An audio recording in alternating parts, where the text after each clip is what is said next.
नमस्कार, आप देख रहे हैं टाइम्स न्यूज और मैं हूं आपके साथ छवि।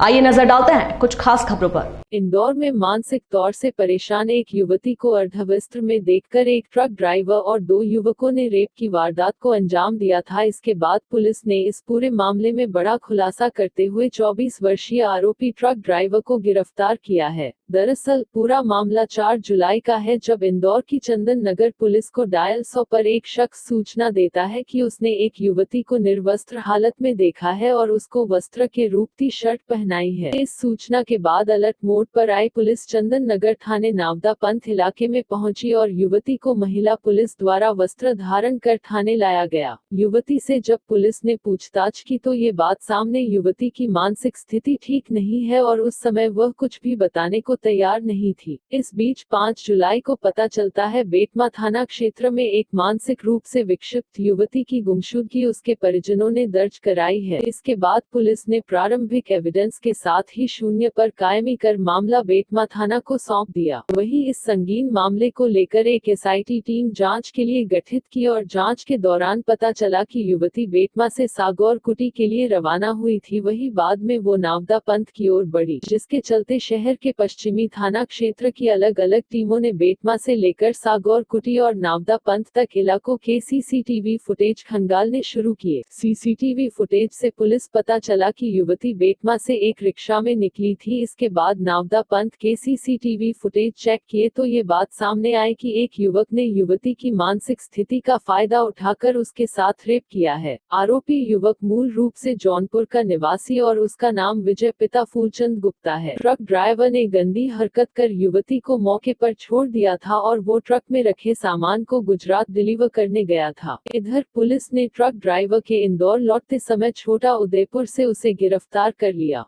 पुलिस गिरफ्त में आए आरोपी ने घटना से संबंधित बातें भी कबूल की है। इधर युवती की मेडिकल जांच से कई और तथ्य भी सामने आए हैं और पुलिस अब उन दो अज्ञात आरोपियों की तलाश में, जिनके बारे में युवती ने थोड़ा संभलने के बाद जानकारी दी है। फिलहाल इस वहशियानेपन की हद पार कर देने वाले इस मामले एक दरिंदा तो सलाखों के पीछे पहुंच गया, वहीं दो अन्य दरिंदों की तलाश पुलिस कर रही है। 4 जुलाई को सुबह सुबह थाना चंदन नगर में डायल 100 पर एक जिम्मेदार व्यक्ति ने सूचना दी थी कि एक युवती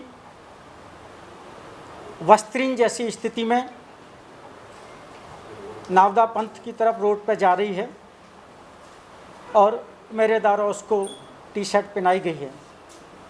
सबसे पहले मैं उस जिम्मेदार व्यक्ति जिसने इतनी संवेदनशीलता और मानवीयता दर्शाई, उसको मध्य प्रदेश पुलिस जिला इंदौर की तरफ से धन्यवाद ज्ञापित करता हूं। सूचना मिलते ही थाना प्रभारी चंदन नगर महिला बल के साथ मौके पर पहुंचे। उस युवती को, जिसके कपड़े अस्त व्यस्त थे, कपड़े उपलब्ध कराकर थाना चंदन नगर पर लेकर आए और उससे उसका नाम पता या उस कहाँ से आई, क्या घटनाक्रम है, पूछने की कोशिश की। लगातार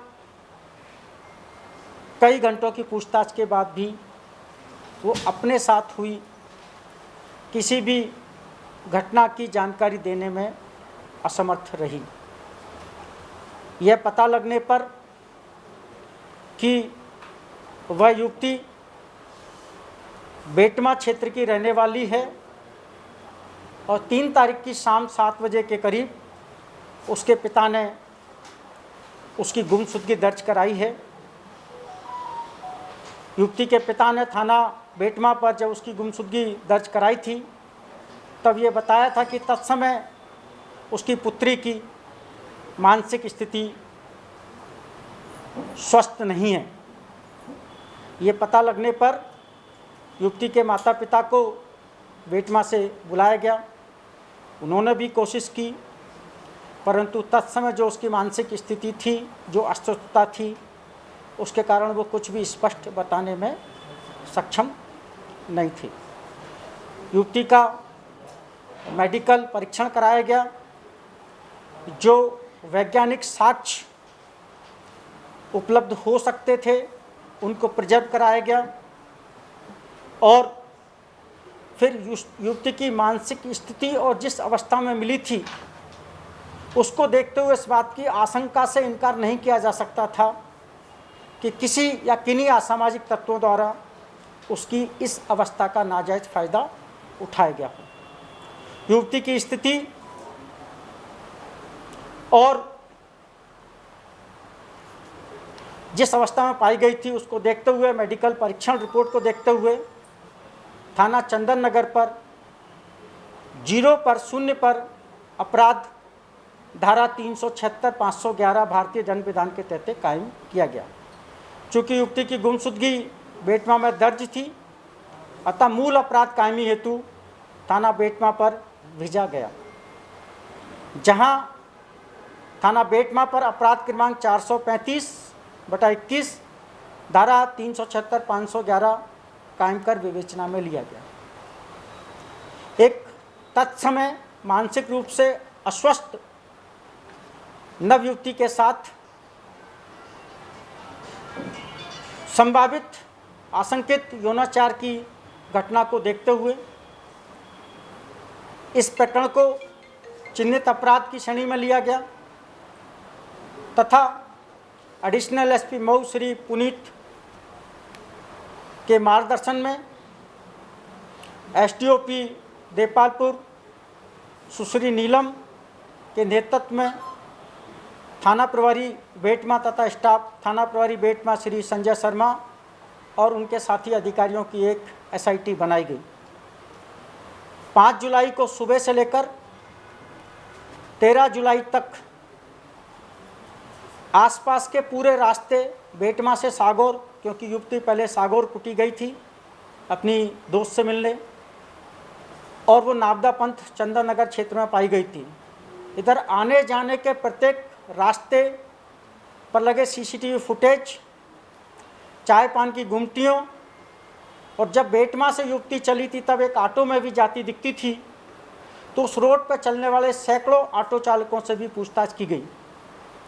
लगातार की हमारी टीम की मेहनत के कारण नाबदा पंथ के एक सीसीटीवी फुटेज में युवती बिना लेगिन के आगे जाती दिखती है। थोड़ी देर बाद ही एक आदमी जो केवल बनियान पहने हुए है उस युवती के पीछे जाते हुए दिखता है। जब पेट्रोल पंप से दूसरे ड्राइवरों से उस युवक के बारे में पता लगाया तो उसका नाम विजय गुप्ता सन ऑफ फूलचंद गुप्ता, उम्र लगभग 24 वर्ष, मूल निवासी जौनपुर उत्तर प्रदेश का होना पता लगा।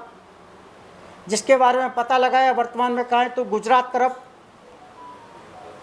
वो ट्रक लेकर जाना पता लगा। एक टीम गुजरात रवाना की गई और जब आरोपी गुजरात से वापस आ रहा था तब छोटा उदयपुर के पास संदेही विजय को बेटमा लाकर उससे घंटों तक पूछताछ हमारी एसआईटी ने की।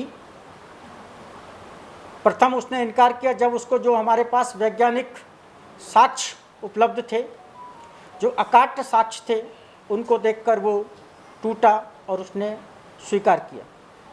चूँकि जैसा कि मैंने पहले बताया कि युवती कुछ भी बताने की स्थिति में नहीं थी, यह भी स्पष्ट नहीं था कि उसके साथ किसी प्रकार की घटना हुई है। हालांकि मेडिकल रिपोर्ट और उसकी स्थिति को देखकर इस बात की आशंका थी। तो जो वैज्ञानिक साक्ष्य, वेजाइनल स्लाइड, अंतावस्त्र जब्त किए गए थे, उनको प्राथमिकता के आधार पर एफएसएल जांच हेतु भिजवाया गया। संयुक्त संचालक एफएसएल राउ से अनुरोध कर 2 दिन के अंदर उसकी जांच रिपोर्ट प्राप्त की गई। वेजाइनल स्लाइड में सीमन की उपस्थिति पाए जाने पर संदेह से परे यह प्रमाणित हुआ कि युवती के साथ में यौनाचार किया गया है, जिस पर से प्रकरण में धारा 511 हटाई जाकर धारा 376 2L बढ़ाई गई, क्योंकि तत्समय उसकी मानसिक स्थिति अस्वस्थ थी। वेजाइनल स्लाइड में मिले प्रदर्शों का DNA प्रोफाइलिंग तैयार कराई जा रही है और आरोपी का भी DNA सैंपलिंग कराकर उसका मिलान कराया जा रहा है। वर्तमान में युवती की मानसिक स्थिति बहुत ठीक है। उसका 164 में भी कथन कराया गया है और 164 में कथन में उसने ये भी खुलासा किया है कि पहले आदमी के बाद 2 अन्य युवकों ने भी उसके साथ में गलत काम किया है। हमारी टीम ने जो उल्लेखनीय सफलता अर्जित की, परंतु अभी वो अधूरी है। हम लगातार प्रयास कर रहे हैं कि वो 2 जो नरपिशाच टाइप के हैं, भेड़िए हैं, जिन्होंने एक मानसिक स्थिति जिसकी ठीक नहीं थी उस बालिका का, बजाय मदद करने के उसकी अवस्था का फ़ायदा उठाया और अपनी नरपिशाचता का परिचय दिया। हम कोशिश कर रहे हैं कि उनको भी सलाखों के पीछे पहुंचाया जाए। जैसा मैंने बताया है कि प्रकरण को चिन्हित अपराध की श्रेणी में लिया गया है। हम बहुत जल्दी इसका चालान पेश करेंगे, इसका ट्रायल पूरा कराकर कोशिश करेंगे कि इनको अधिक से अधिक सज़ा मिले और हम सब मिलकर उनको सज़ा दिलाकर रहेंगे। धन्यवाद। टाइम न्यूज़ देखिए अब आपके मोबाइल और स्मार्ट टीवी पर। लाइव प्ले स्टोर से डाउनलोड करें टाइम स्मार्ट टीवी ऐप।